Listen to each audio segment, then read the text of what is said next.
সোমবার থেকে শুরু হলো 2026 সালের মাধ্যমিক পরীক্ষা। এদিন সকাল থেকে মালদা শহর সহ গ্রামাঞ্চলের স্কুলগুলিতে দেখা গেল পরীক্ষার্থী সহ অভিভাবকদের উৎসাহ। গাজলের হাজিনাকো হাই স্কুলের সামনে শাসক দলের কর্মীদের লাড্ডু ও জলের বোতল বিতরণ করতে দেখা যায়। প্রতিটি কেন্দ্রে ছিল কড়া নিরাপত্তা। জেলা শিক্ষা দপ্তরের তরফে জানানো হয়েছে, এবার জেলায় মোট 120টি কেন্দ্র পরীক্ষা চলছে। মোট পরীক্ষার্থীর সংখ্যা 63,431। এর মধ্যে ছাত্রের সংখ্যা 27,094 এবং ছাত্রীর সংখ্যা 36,337। দেখে নিন এক ঝলক।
মালদায় খুচরো এবং পাইকারি ওষুধ বিক্রির ক্ষেত্রে সুপরিচিত নাম মনোজিৎ মেডিসিন সেন্টার।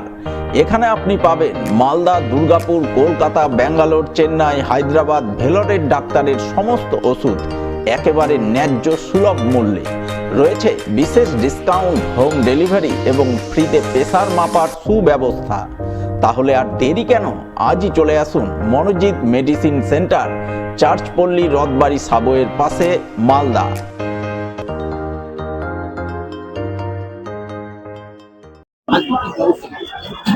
আজ মাধ্যমিক পরীক্ষার প্রথম দিন, তো মাধ্যমিক পরীক্ষার্থীদের শুভেচ্ছা বার্তা জানানোর জন্য আজকে গাজল হাজিনাকো মোহাম্মদ হাই স্কুল গেটের সামনে আমরা গাজল ব্লক তৃণমূল যুব কংগ্রেসের পক্ষ থেকে এখানে উপস্থিত হয়েছিলাম এবং জল, পেন ও মিষ্টি দিয়ে তাদেরকে শুভেচ্ছা বার্তা জানালাম এবং তাদের পাশে আছি এবং এই পরীক্ষা যাতে তাদের জীবনে সফল কামনা হয় সেই কামনা আমরা করলাম। এবং স্কুল কর্তৃপক্ষের কাছ থেকে তো একটা গাইডলাইন আছেই তাদের পরীক্ষার্থীদের দিক দিয়ে ভেবে, এবং তাছাড়াও আমরা সার্বিকভাবে প্রতিনিয়ত পাশে আছি।